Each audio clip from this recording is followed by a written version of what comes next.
तुम छुप छुप करके पहले पाप कर्म करते थे, आज छुप छुप करके सत्य बात में आ गए हो, तो धन्यवाद। एक दिन तुम छुपोगे नहीं, एक दिन तुम प्रकाशित हो जाओगे। बोले क्लब जाते थे, सब करते थे, पता नहीं कौन सा भूत छोड़ दिया है कि हम जो आ जाते हैं वही भय सब भय लगता है। चैन से जी नहीं पा रहे जब से तुम्हें सुना।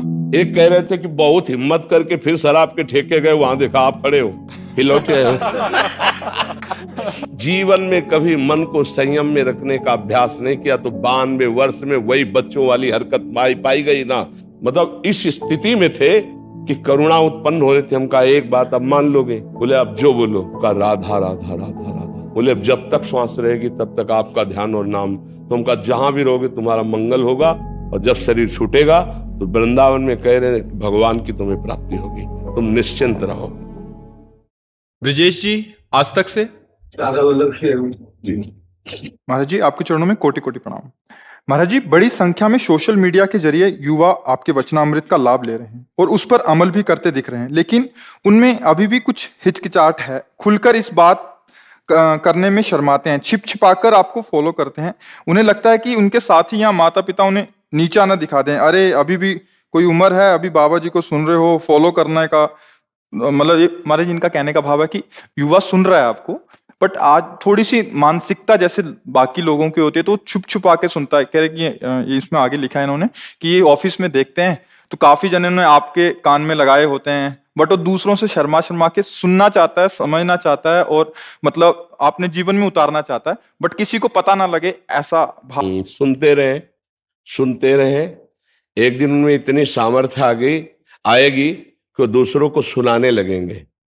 अभी छुपने दो, अभी चिंगारी गई है और आग जब भड़केगी तो ज्वाला अपने आप उदय हो जाएगी और ताल ठोक करके सबके सामने भागवतिक मार्ग में चलेंगे। सत्य का मार्ग छुपता नहीं, आग को कपड़ों से छुपाया नहीं जा सकता। हम सब भी ऐसे ही थे एक दिन।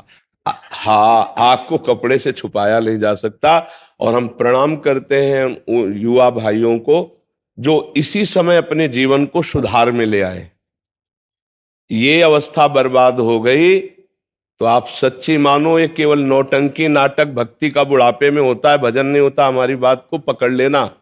जीवन में भजन का अभ्यास नहीं किया, जीवन में संयम का अभ्यास नहीं किया तो बुढ़ापे में नौटंकी होती, भजन नहीं होता है, उसका नाटक होता है। भजन करना कोई खिलवाड़ नहीं। जिंदगी में जवानी में बेविचार करते रहे, बहुत से माताओं बहनों की तरफ गंदी दृष्टि रखते रहे और बुढ़ापे में सोचोगे भजन हो जाएगा, हमको करके दिखा दे कोई।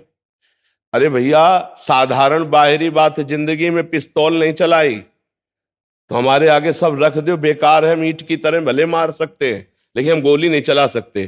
क्यों? कभी हमने अभ्यास ही नहीं किया, तो मन को सच्चिदानंद में कभी लगाया नहीं और पापाचरण करते रहे हो। तो कहते हो ये अवस्था तो भजन की नहीं, तो अवस्था कब भजन की है? जो प्रश्न करता है ना ये अवस्था भजन की नहीं, उससे पूछो क्या तुम भजन करते हो? 92 वर्ष के आदमी को बेविचार के लिए प्रयासरत देखा गया। 92 वर्ष। सोचो उसकी दशा क्या थी, जानते हो? लकड़ी लेके चलता था, चश्मा लगा के चलता था। और इसका मतलब परिचय जानते हो? जीवन में कभी मन को संयम में रखने का अभ्यास नहीं किया तो 92 वर्ष में वही बच्चों वाली हरकत पाई गई ना। तो जो अगर जवानी में संयम में रहकर तुम सत्य मार्ग में नहीं चलोगे तो बुढ़ापे में तुम महात्मा नहीं बन जाओगे। चाहे कपड़ा बदल लो, चाहे देश बदल लो, उद्देश्य नहीं बदलने वाला। ये पक्की बात समझो। अभ्यास से गंदगी को बढ़ाते चले जाओगे, बुढ़ापे में तुम भजन कर लोगे। आप अपने अपने दिमागों में देख लीजिए आज आपकी स्थिति क्या है। अगर इस स्थिति को नहीं सुधारा तो स्थिति बढ़ती चली जाएगी, घटेगी नहीं। ये अवस्था से नहीं घटती, ध्यान रखना। अवस्था से, ये भजन से घटती है, ये संयम से घटती है। आज रोक रहे हो, हम धन्यवाद देते हैं। नौजवान मदिरा पान छोड़ रहे हैं, मांस छोड़ रहे हैं, गंदी बातें छोड़ रहे हैं, हम उनको प्रणाम करते हैं और हमारे प्रभु उनका सहयोग करेंगे। हाँ, तुम छुप छुप करके पहले पाप कर्म करते थे, आज छुप छुप करके सत्य बात में आ गए हो, तो धन्यवाद। एक दिन तुम छुपोगे नहीं, एक दिन तुम प्रकाशित हो जाओगे। समझ रहे ना? महाराज कुछ मित्रों को प्रोत्साहित करता है नॉनवेज छोड़ने के लिए और फिर ये व्यसन छोड़ने के लिए, तो कहते हैं जिंदगी में बचा ही क्या फिर करने को। हाँ, अभी जिंदगी को जीने के लिए उन्हें केवल इंद्रियों का विलास जाना है। चुप रहो।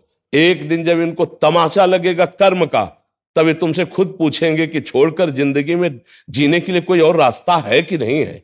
चुप रहो। कैंसर ऐसे फैल रहा है जैसे जुकाम और बुखार। ये किन कारणों से फैल रहा है? पापाचरणों से। पापाचरण बढ़ता चला जा रहा है तो पाप का आचरण रोग, नाना प्रकार के दुख, क्लेश, अशांति के रूप में आता है। इनके बातों को मत सुनो जो इंद्रिय विलासिता में लगे। कितने दिन इसको खवा के रख लोगे? कितने दिन तुम शराब पीकर अपने फेफड़े और लीवर को शुद्ध रख पाओगे? कितने दिन तुम व्यभिचार करके पुरुषत्व को स्थित कर पाओगे? काल के एक तमाचा में मिट्टी में मिल जाओगे। फिर तुम्हारे जीवन का फल क्या रहा? जी रहे हो, धन कमा रहे हो, किसके लिए? भोग भोगने के लिए। और भोग भोग कर जी किसके लिए रहे हो? भोगने के लिए। बस एक ही क्रम। जीने का उद्देश्य मानव जीवन का धर्म है, सत्य है, राष्ट्र है, भगवान है। ये कहां उच्च विचार रह गए? क्यों? केवल इंद्रियों के गुलाम बन गए। शराब पीना, व्यभिचार करना, मांस खाना कर लो। एक समय आएगा, मन पछतई है, अवसर बीते। जब समय चूक जाएगा तब तुम्हारे सुधरने के चांस नहीं होंगे और फिर तुम्हें दुर्गति भोगनी होगी। ऐसे मूढ़ पुरुषों को कभी भी अपना मित्र नहीं बनाना चाहिए। जो हमारे सतमार्ग की बात नहीं सुनते हैं वो बेचारे हैं। हमें उनकी बात नहीं माननी और उनका संग नहीं करना। नहीं, संग का रंग चढ़ता है पक्का।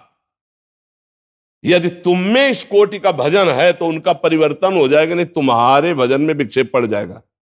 सुनो इनकी बातें। बातुल भूस बिवत मतवारे, तेले बोले बचल विचारे, तिनकर कहा सुनी नहीं काना। एक सज्जन आए थे, वो कह रहे थे कि तुम कोई भूत रखते हो क्या महात्मा जी?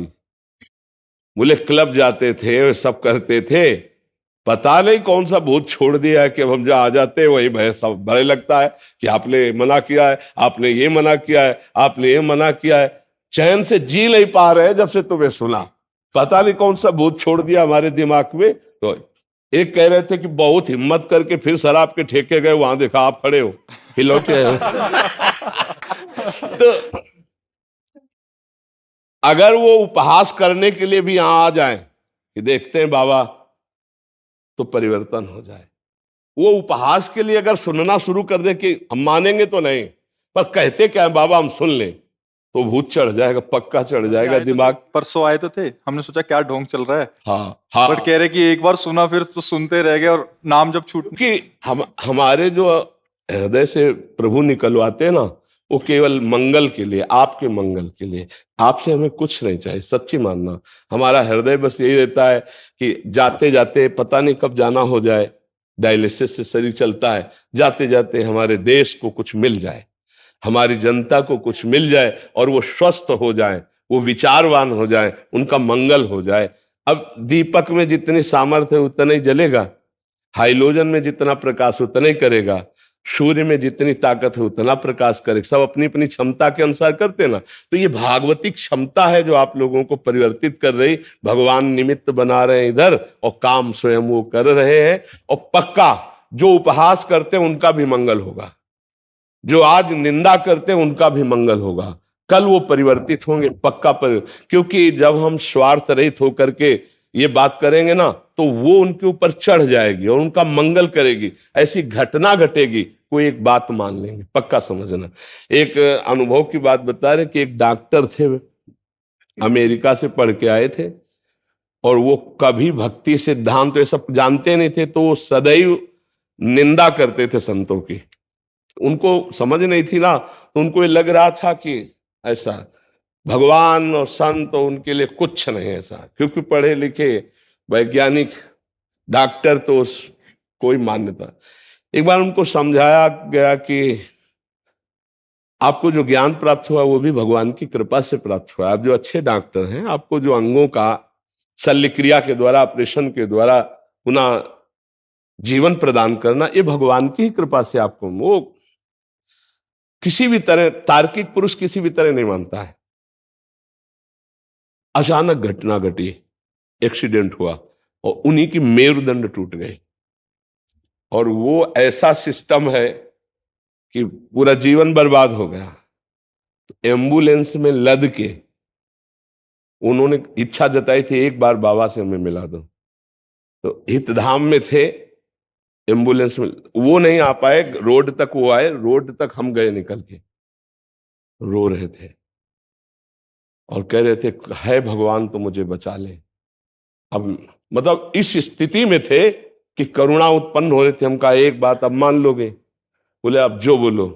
कहा राधा राधा राधा राधा। बोले अब जब तक श्वास रहेगी तब तक आपका ध्यान और नाम। तो हम कहा जहां भी रहोगे तुम्हारा मंगल होगा, और जब शरीर छूटेगा तो वृंदावन में कह रहे हैं भगवान की तुम्हें प्राप्ति होगी, तुम निश्चिंत रहो, बस सह लो, ये कोई प्रारब्ध भोग था और तुम्हारा परिवर्तन इसी से होना था। तो जब कोई ज्यादा उद्दंडता करता है तो फिर उनका प्रारब्ध भोग उनको उत्तर दे देता है और समझाने की योग्यता प्रदान कर देता है। जब तक बल रहा गजेंद्र में भगवान को याद नहीं किया, और जब जाना कि एक ही झटके में ग्राह ले जाएगा तुम्हारी, तो जब तक अहंकारी को चोट नहीं पहुंचती अहंकार में, तब तक वो भगवान और संतों को नहीं मानता।